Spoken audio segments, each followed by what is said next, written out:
Suspects of the 2010 Kampala bombings on Thursday, they may face the death penalty. 13 men are suspected to have masterminded the twin bombings in Kampala in July 2010.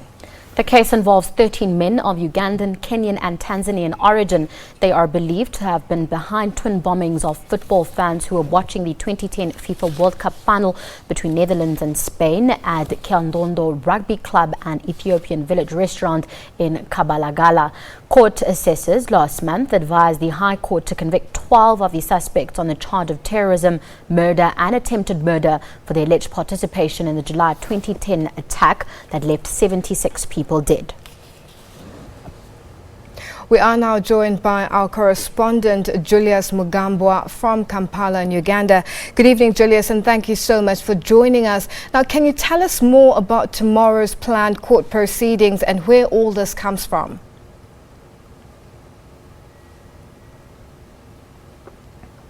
Now, tomorrow is finally the day that many Ugandans have been waiting for.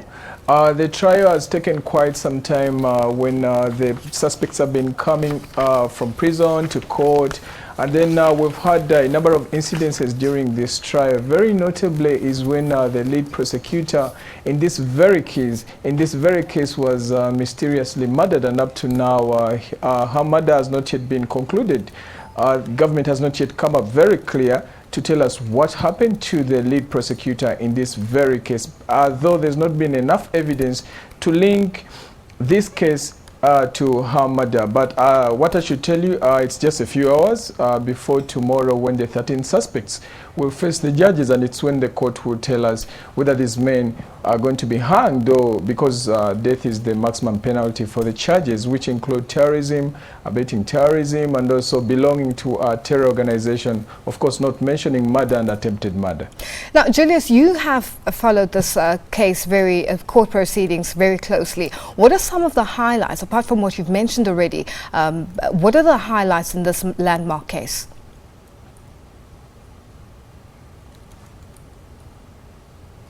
The highlights in the first case, we need to put this very clear that this is Uganda's biggest case when it comes to trying people charged with terrorism.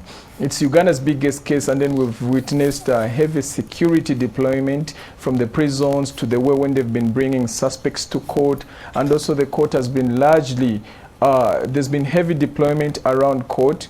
But again, I've already mentioned that the lead prosecutor died, but again, government came up and appointed new prosecutors who they say came up to take up the case because of solidarity. We've seen police that came in to give the police that visited the scene. They testified against the suspects. The people that handled the survivors.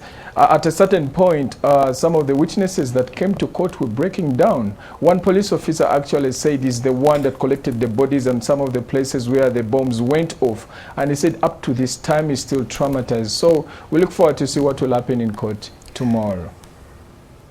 Now, Julius, what are the ordinary people in Uganda saying on the ground?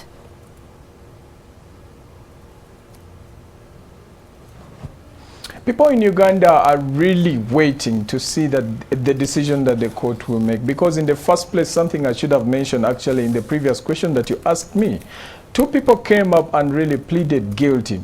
One of them said he really helped some of these suspects to execute, and at a certain point he was sentenced already together with his colleague. Two of them, one got 25 years in jail and the other got 5 years in jail. Now, these people have been helping the state to prosecute these people because they volunteered as state witnesses. So Ugandans, especially the survivors, the victims, people who lost their loved ones, they are waiting to see what the judges will do to these 13 men that have been accused. They are believed to be responsible for the death of more than 76 people.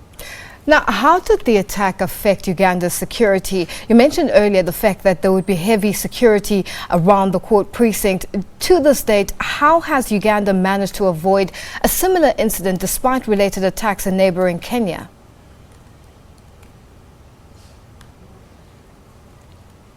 It's not been business as usual when it comes to security in Uganda, especially after the July 2010 World Cup bombings. We've seen police come up with a new strategy, and then they increased their budget for counterterrorism.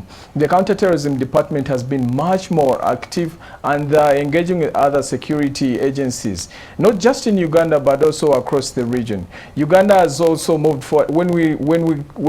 If I might quote the words of the police chief, he's been using what he has called vigilancy. Police has been preaching the message of vigilance, especially to Ugandans, to avoid what happened previously. Report to police what you see. Inform police if you see anything suspicious. And he has said several times that this has been the major tool for police to fight terrorism. And then the deployment has been really heavy, especially in public places, because previously you'd walk into a hotel, walk into a shopping mall or a bus terminal, but there wouldn't be much checks. But since the 2010 attack in Uganda, there's been really heavy security presence at the airports, at public places. So it's not business as usual. I think that's one of the reasons why Uganda has been able to avert the attack. Also, the fact that Uganda is not as close to Somalia as Kenya. Julius, thank you so much for joining us. We have to leave it there for now. That was our correspondent, Julius Mugambwa, speaking to us from Kampala in Uganda.